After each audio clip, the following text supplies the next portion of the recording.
सरकार पूरी तरह से अलर्ट मोड पर है। सीएम मोहन यादव ने मुख्य सचिव को निर्देश दे दिए हैं, सुनिश्चित करें कि गुना जैसी दुर्घटना दोबारा ना हो। बिना परमिट के वाहनों के लिए परिवहन विभाग जिम्मेदार होगा।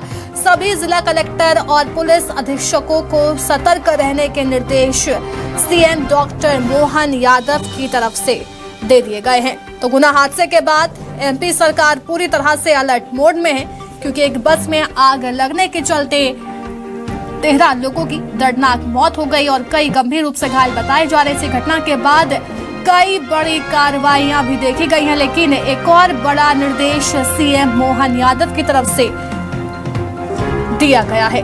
तो सुनिश्चित करें कि गुना जैसी दुर्घटना दोबारा ना हो।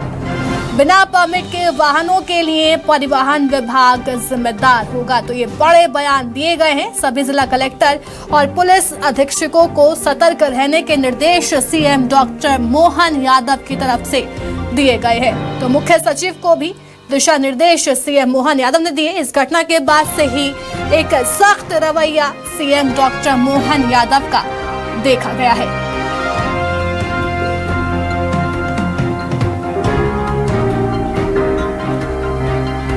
भोपाल से मेरे सहयोगी शब्बीर हमारे साथ जुड़ गए हैं। शब्बीर, गुना हादसा जिसमें 13 जिंदगी खत्म हो गई, लेकिन उसके बाद से ही सीएम डॉक्टर मोहन यादव का सख्त रवैया देखा जा रहा है। एक निर्देश जो है जारी किया गया है। किस तरह का अब कार्रवाई की जा सकती है, किस तरह का अलर्ट सीएम की ओर से जारी किया गया है? देखिए अलीशा, बात की जाए तो गुना में कल दर्दनाक हादसा हुआ था और उसके बाद से ही ये कह सकते हैं कि पूरे मध्य प्रदेश में मोहन यादव की तरफ से, मध्य प्रदेश के मुख्यमंत्री की तरफ से सभी कलेक्टरों को और इसके साथ साथ एसपी को निर्देश दिए गए थे कि कहीं पर भी किसी भी तरीके की अब लापरवाही बर्दाश्त नहीं की जाएगी।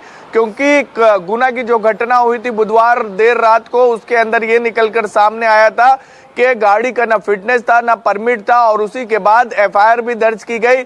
खुद मोहन यादव गुना पहुंचे थे, पीड़ित परिवारों से मुलाकात करी, संवेदनाएं व्यक्त करी और ऊपर से नीचे तक अलीशा बात की जाए तमाम अधिकारियों को वहां से पद से हटा दिया गया है। लेकिन इन सब के बीच मुख्य सचिव को साफ तौर पर जैसे ही वो गुना से भोपाल लौटे, उनकी तरफ से निर्देश दिए गए मुख्य सचिव को और कहा गया कि सभी कलेक्टर और एसपीओ को ये निर्देश दिया जाए कि आने वाले समय में इस तरीके की घटना की पुनरावृत्ति ना हो और इसके साथ साथ अगर कोई भी गाड़ी दौड़ते हुए, बस सड़क पर दौड़ते हुए नजर आएगी बिना परमिट के लिए, तो उसके लिए जिम्मेदार होंगे परिवहन विभाग के उच्च अधिकारी। कल जो कार्रवाई की गई उसके अंदर कलेक्टर, एसपी, इसके साथ साथ आरटीओ, सभी सीएमएचओ सब पर ही कार्रवाई की गई। लेकिन उसके बाद से ही डॉक्टर मोहन यादव के ये निर्देश के बाद से ही ये कह सकते हैं अलीशा, पूरे मध्य प्रदेश में बड़े पैमाने पर चेकिंग अभियान चलाया जा रहा है। राजधानी भोपाल में भी चेकिंग अभियान चलाया गया।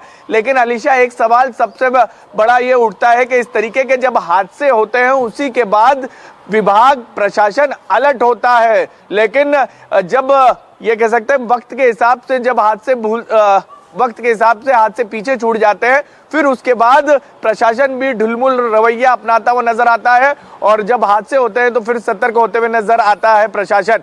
कल भी हमने देखा था कि भोपाल में चेकिंग अभियान चलता हुआ नजर आया, लेकिन उससे पहले की बात की जाए तो कभी भी बसों को लेकर चेकिंग अभियान भोपाल में चलता हुआ नजर नहीं आया। कल देर रात तक के पुलिस भी अलग अलग चौराहे पर मौजूद रही और चेकिंग अभियान दिखाई दिया। लेकिन सवाल सबसे बड़ा यही है कि हादसे के बाद प्रशासन क्यों जागता है? जब सीएम की तरफ से निर्देश दिए जाते हैं तो क्यों अधिकारी जागते हैं? पहले क्यों नहीं अपनी जिम्मेदारी का निर्वहन करते हैं? और अगर जिम्मेदारी का निर्वहन अधिकारी नहीं करेंगे